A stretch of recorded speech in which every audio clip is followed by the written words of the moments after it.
오늘 아침 전북권 주요 뉴스입니다. 도내 한 고등학교에서 행정실장의 아들을 직원으로 채용해 탈락자들이 채용 비리를 의심하고 있습니다. 손목치기로 고의 사고를 낸 뒤 여성 운전자들에게 합의금을 뜯어낸 60대가 검거됐습니다. 익산에서 장애인 체전이 개막해 한계 없는 감동의 열전에 들어갔습니다. 오늘 전라북도 지역은 비가 내리는 가운데 바람이 강하게 불어 쌀쌀하겠습니다. 여러분 안녕하십니까? 전주 MBC 뉴스투데이입니다.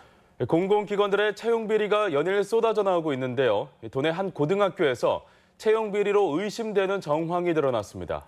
학교 직원을 뽑았는데 행정실장의 아들이 최종 선발돼 탈락자들이 반발하며 의혹을 보내고 있습니다. 박연선 기자가 보도합니다. 도내 한 고등학교의 채용 공고입니다. 학교 시설관리 직원을 뽑는데 모두 9명의 지원자가 지원했습니다. 학교 이사장 등 관계자들이 나선 최종 면접에는 3명이 올라갔습니다. 최종 합격자는 A씨. 그런데 A씨는 이 학교 행정실장의 아들입니다. 탈락자들은 A씨가 합격할 수준이 아니었다며 결과에 반발하고 있습니다. 자꾸 다시 하겠습니다라는 연말할 정도로 자기 설명을 제대로 하지 못했고 자기가 떨어서 좀 잘 못한 것 같다라고 자기 입으로 직접 이야기를 했었습니다. 그런데 탈락한 B씨 역시 재단 이사와 오촌간인 친척이었습니다. 최종 면접에 올라간 3명 중 2명이 학교 고위 관계자의 아들이나 친척이었던 셈. 학교 측은 B씨가 이사의 친척이어서 배제했다고 밝혔고 행정실장의 아들에 관해서는 행정실장이 내년에 정년퇴직이어서 큰 문제가 되지 않는다는 입장입니다. 설립자 가족들을 배제한다는 원칙으로 했고 결과가 공교롭게도 이제 그 친구가 선정이 돼서 그렇게 한 것이지. 다른 한 명의 면접자 C씨에 대해서는 나이가 많다는 이유로 탈락시켰는데 이 역시 고용상 연령차별 등 논란의 소지가 큽니다. 뽑을 자리를 만들어 놓은 게 아닌가라는 의구심이 우선 들고요. 나머지 경우에 친인척 관계가 아니거나 혹은 나이가 40이 되지 않는 사람이 저는 있다고 생각을 하고 있기 때문에 여기에 대해서 의구심이 많이 있습니다. 전북교육청은 이 학교의 채용 과정에 잡음이 일자 의혹을 밝히기 위해 내부 검토에 착수한 것으로 알려졌습니다. MBC 뉴스 박연선입니다. 고의로 사고를 낸 뒤 합의금을 받아낸 60대가 경찰에 붙잡혔습니다. 좁은 골목으로 들어오는 여성 운전자를 노렸습니다. 조수영 기자입니다. 전주 시내 한 주택가. 주차 차량들이 빼곡한 좁은 길을 한 남성이 걸어갑니다. 맞은편에서 승용차가 다가오자 슬쩍 오른팔을 갖다 댑니다. 순식간이지만 팔을 들어 사이드미러에 대는 모습이 분명하게 드러납니다. 다른 골목길에서도 차가 다가오자 슬쩍 팔꿈치를 갖다 댑니다. 차에서 여성 운전자가 내리자 이 남성은 합의금을 요구하며 실랑이를 벌였고 결국 여성 운전자는 지갑을 꺼내 돈을 건넸습니다. 60살 박모 씨는 이처럼 팔이나 손목을 차에 갖다 대는 이른바 손목치기 수법으로 사고를 낸 뒤 합의금을 받아냈습니다. 좁은 골목길에서 서행하는 차량, 특히 남자들에 비해 합의금을 뜯어내기 쉬운 여성 운전자들을 노렸습니다. 블랙박스도 없고 그 사람이 와가지고 제가 제 차로 쳐서 안경이 부러졌다고 해서 경찰에 신고도 하실 것도 같고 해서 그냥 드렸어요. 박 씨는 깨진 안경을 미리 준비해 운전자에게 보여주며 돈을 요구하는 등 치밀함도 보였습니다. 같은 수법으로 처벌받은 적이 있는 박 씨는 지난 3월부터 20여 차례에 걸쳐 80여만 원을 뜯어냈습니다. 112 신고나 보험 처리를 하기 때문에 이것을 방지하기 위해서 소액을 요구한 것이고 경찰은 박 씨를 공갈 등의 혐의로 구속했습니다. MBC 뉴스 조수영입니다. 정의당 전북도당이 유권자에게 욕설을 한 소속 시의원을 제명하기로 했습니다. 정의당에 따르면 정읍시의회 정의당 비례대표인 김모 의원이 지난달 11일 자신의 의정 활동에 항의하고 비판한 시민에게 전화로 막말과 욕설을 냈습니다. 정의당 전북도당은 당헌 당교 위반과 당의 명예 실추 등으로 김 의원에게 제명과 자격 정지를 결정했습니다. 장애인 스포츠의 최대 축제인 제38회 전국 장애인 체육대회가 개막했습니다. 장애인과 비장애인이 소통하는 화합의 장은 닷새간 이어집니다. 박찬익 기자입니다. 경기장 가장 높은 곳에서 타오르는 성화가 장애인 체전의 서막을 장식합니다. 장애인과 비장애인이 모두 하나 되는 화이부동의 장이 화려한 공연으로 가을밤을 수놓습니다. 38번째 전국 장애인 체육대회가 14년 만에 전라북도에서 열렸습니다. 포기하지 않고 여기까지 와주셔서 고맙습니다. 경기는 이제 시작이지만 여러분은 이미 승리한 분들이십니다. 전국에서 모인 8,500여 명의 장애인 선수와 임원들은 그동안 갈고 닦은 기량을 선의의 경쟁을 통해 마음껏 펼치고 더불어 다 함께 우정을 나누는 화합의 장이 되길 기대했습니다. 장애인과 비장애인이 함께하는 모두의 스포츠를 위한 장애와 상관없이 누구나 스포츠로 하나 되는 대한민국이 되도록. 대회 첫날 총 26개 종목 가운데 배드민턴과 탁구 등 16개 종목이 치러져 101개의 메달의 주인공이 결정됐습니다.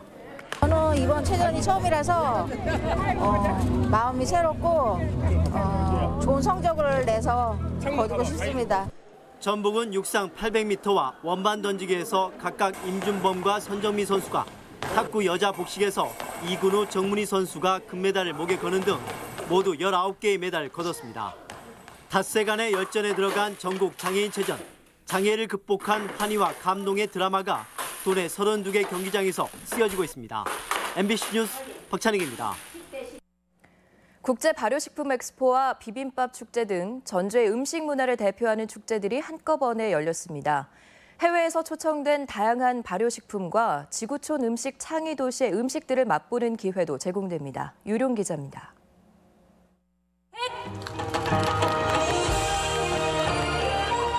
제16회 국제 발효식품 엑스포가 전주 월드컵 경기장 앞마당에서 화려한 막을 올렸습니다. 조지아와 그리스, 베트남 등 지구촌 20여 개국 식품 기업들이 참가해 발효식품의 모든 것을 한눈에 살펴볼 수 있습니다. Georgia is the country of the wine. We are representing our organic wines in the market and our honey and some other organic foods. 고추장과 된장, 젓갈을 비롯해 한층 다양해진 국내 발효식품도 한자리에서 살펴보고 구매할 수 있는 기회도 제공됩니다. 국제학술대회도 열려 국내외 식품 시장 동향과 최신 연구 성과도 소개됩니다. 엑스포가 16번째를 맞았지만 지난해 참여 기업의 판매 실적은 25억 원에 그쳐 식품 산업 활성화는 여전한 과제입니다. 1년 또는 2년 후에 이제 이렇게 매출이 발생하는 경우도 있습니다. 그래서 올해도 작년 대비 한 10% 이상 더 매출이 발생할 수 있도록 저희들이 노력을 하고 있습니다. 김제에서 자란 햅쌀밥 위로 전국 8도의 진미들이 아름답게 차려집니다. 장내 표고버섯, 남해 고사리, 금산 도라지에 전주 팔미인 황포묵과 무, 콩나물, 애호박이 맛과 영양의 중심을 잡아줍니다. 올해로 11번째 열린 전주 비빔밥 축제에는 일본 스루오카, 중국 칭다오 등 5개 음식 창의 도시 셰프를 초청해 국제 행사로서의 도약을 추진하고 있습니다. 음식 창의 도시 유네스코에서 지정이 되지 않습니까? 그래서 많은 분들이 이곳에 와서 체험도 하시고 맛도 보시고. 발효식품 엑스포와 비빔밥 축제 모두 이번 주말 휴일까지 계속될 예정. 전주의 대표 맛 축제가 깊어가는 가을에 풍성함을 더해주고 있습니다. MBC 뉴스 유룡입니다. 송하진 도지사가 내건 민선 7기 공약 사업이 본격적으로 추진됩니다. 전라북도는 4차 산업혁명에 대응하는 성장 동력 육성과 농산어촌 활성화 등 11개 분야 100여 개 공약에 10조 1,000여억 원을 투자하기로 했습니다. 국제공항과 신항만 건설, 잼버리 성공 개최 등 새만금 사업에 5조 5천억 원이 책정돼 가장 큰 비중을 차지했고 성장 동력 육성이 1조 4천억 원으로 뒤를 이었습니다. 학생을 포함한 비교원들의 투표 반영 비율을 두고 내홍을 겪어온 전북대학교 총장 선거가 오는 29일 예정대로 치러지게 됐습니다. 전주지법은 이남호 후보를 제외한 전북대 총장 입후보 예정자 6명이 총장 임용 후보자 추천위원회와 전주 덕진선거관리위원회를 상대로 낸 집행정지 신청을 기각했습니다. 재판부는 총장 후보자 선거 속행으로 손해가 발생한다는 이들의 주장을 인정하기 어렵다며 기각 사유를 밝혔습니다. 군산과 충남 서천을 잇는 동백대교 건설 사업이 올 연말 준공을 앞두고 있습니다. 하지만 10년을 끌어온 이 사업이 몇 가지 과제를 안고 있습니다. 이몽진 기자입니다. 3.2km의 동백대교가 다리 형태를 갖추고 올 연말 준공에 앞서 막바지 점검 작업이 이루어지고 있습니다. 발주처인 익산지방국도관리청은 다리가 개통되면 일일 교통량이 최대 3만여 대에 이르고 물류와 인적 교류가 더 활발해질 것으로 전망하고 있습니다. 거리상으로는 약 11km, 시간상으로는 약 30분 절감하는 효과가 있습니다. 전체 물류 비용은 연간 250억에 지난 2008년에 착공된 동백대교는 군산 쪽 지중선로를 어떤 방법으로 이설하느냐의 문제로 2016년까지 2년간 제자리 걸음을 했습니다. 이어 교량 상판 이음부와 램프 공사로 공기는 또 1년여가 늦어지는 우여곡절을 겪었습니다. 교량이 완공된다 하더라도 적지 않은 문제가 남아 있습니다. 인근 해망로와 월명로 등 구도심의 교통량이 크게 늘어나 그에 따른 혼잡과 연약 지반이 교통 흐름에 영향을 미칠 우려가 있습니다.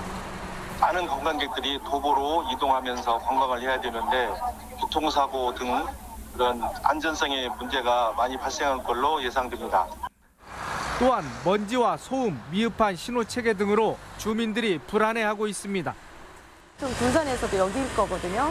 근데 이거를 전멸등으로 해놓으니까 이게 좀 힘들죠. 10년 만에 준공되는 동백대교가 당초 의도한 기능을 다할 수 있도록 군산시와 익산국도청의 사후 협의의 중요성이 강조되고 있습니다. MBC 뉴스 임홍진입니다. 새만금 태양광 발전 사업에 지역 상생 방안이 요구되고 있습니다. 도의회 이병도 의원은 2.2기가와트 규모의 새만금 태양광 발전 사업에 전북개발공사가 300메가와트를 확보했지만 지역 주민 참여 방안이 명확하지 않아 자칫 갈등이 우려된다고 밝혔습니다. 특히 주민 참여 몫이 전체 절반인 4천억 원대에 달할 수 있지만 전례가 없고 실제 참여시킬 방법도 마땅치 않아 상생 방안 마련이 시급하다는 지적입니다. 정부가 일부 지역 사업의 예비 타당성 조사를 면제할 수 있다고 발표하면서 새만금 공항이 포함돼야 한다는 주장이 나왔습니다. 전북애항운동본부는 성명서를 내고 정부가 국가 균형 발전을 위해 경제성보다 지역 활성화를 우선 고려하기로 한 만큼 면제 대상에 새만금 공항이 반영돼야 한다고 밝혔습니다. 또 군산경제 활성화 대책과 제3금융중심지 육성, 새만금 잼버리 대회 개최 등은 연말에 확정되는 국가 균형 발전 5개년 계획에 포함돼야 한다고 주장했습니다. 김성주 국민연금 이사장이 연기금 대학원의 필요성을 강조했습니다. 김 이사장은 기자들과 만난 자리에서 600조의 기금을 다루는데 기금 운용 인력들의 안정적인 고응급이 필수라며 설립 법안 통과를 위해 노력하겠다고 밝혔습니다. 연기금 대학원 설립 내용을 담은 국민연금법 개정안은 대학 추가 설립에 대한 교육부의 부정적인 입장으로 국회 계류 중입니다.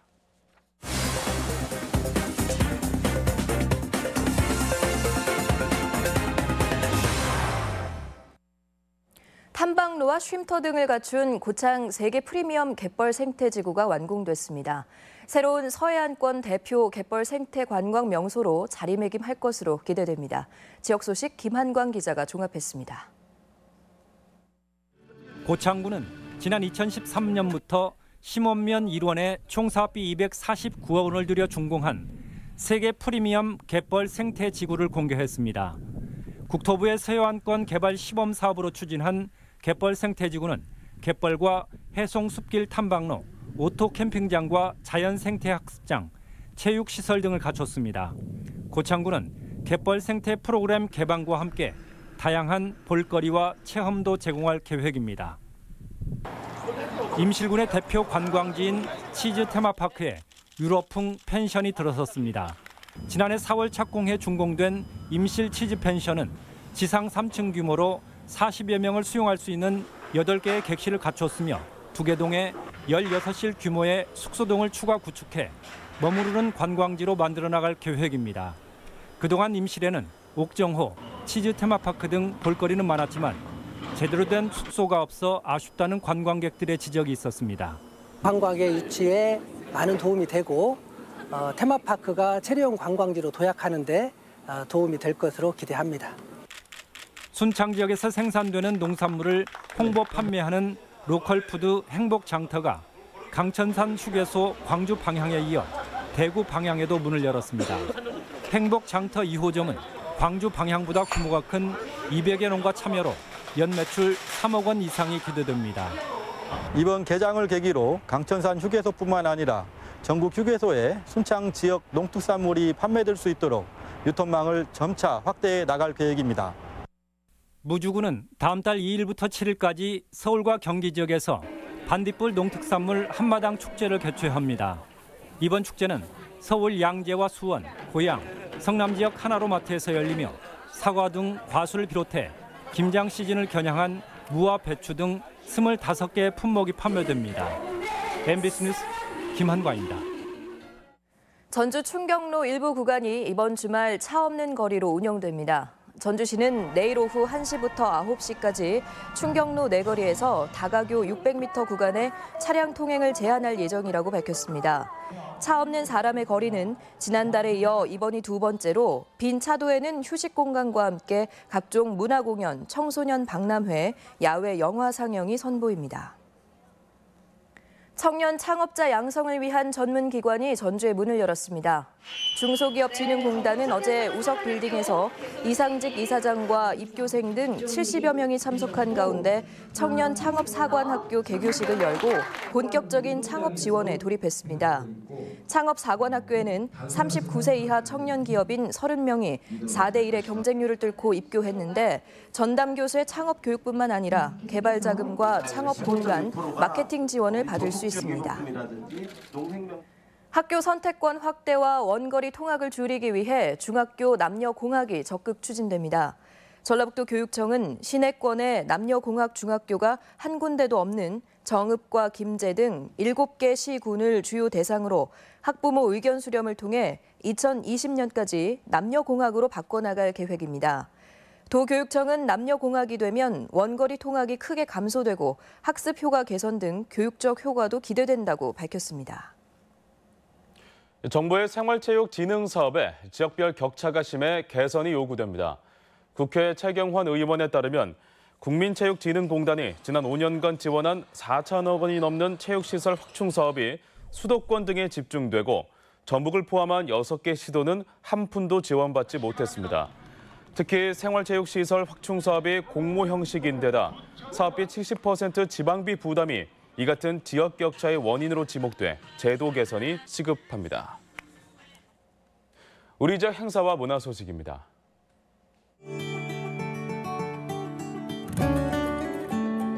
부안 지역 예술인들의 축제인 부안예술제가 오늘부터 사흘간 예술회관 일대에서 열립니다. 가수 BMK와 함께하는 브라소닉 빅밴드 공연이 오늘 장수 한누리 전당에서 펼쳐집니다. 우쿨렐레 앙상블 팀인 작은 뜰 우쿨렐레 앙상블의 연주회가 내일 국립전주박물관에서 있습니다. 다큐멘터리 영화 바르다가 사랑한 얼굴들이 오늘 익산 공공영상미디어센터에서 무료 상영됩니다. 전북 화단의 원로인 운경 황호철 화백이 오늘부터 전북예술회관에서 13번째 개인전을 갖습니다. 익산의 대표 축제인 천만송이 국화축제가 오늘부터 열흘간 중앙체육공원에서 개최됩니다. 오색 국화의 향연, 고창 국화축제가 오늘부터 다음 달 11일까지 고인돌 공원 일원에서 열립니다. 추억의 골목 문화를 체험하는 군산 근대 골목길 투어 행사가 오늘부터 사흘간 시각여행마을 일원에서 열립니다. 공연, 영화 관람권 등을 책으로 교환해주는 도깨비 책방이 오늘부터 사흘간 전주 롯데시네마에서 운영됩니다. 전라북도 감염병 예방 홍보 캠페인이 내일부터 이틀간 전북 도립미술관에서 진행됩니다. 이어서 오늘 날씨 전해드립니다. 전라북도 지역은 오늘 비가 내리는 가운데 바람이 강하게 불어 쌀쌀하겠습니다. 미세먼지 농도는 좋음 수준, 초미세먼지 농도는 보통 수준을 보이겠습니다. 지역별 최고 기온입니다. 전주 17도, 완주 18도, 동북권은 무주 17도, 진안 16도, 서해안권은 군산과 부안 18도 등을 기록하겠습니다. 바다의 물결은 서해남부 앞바다에서 1.5에서 3m로 일겠고 먼 바다에서는 최고 4m까지 일겠습니다.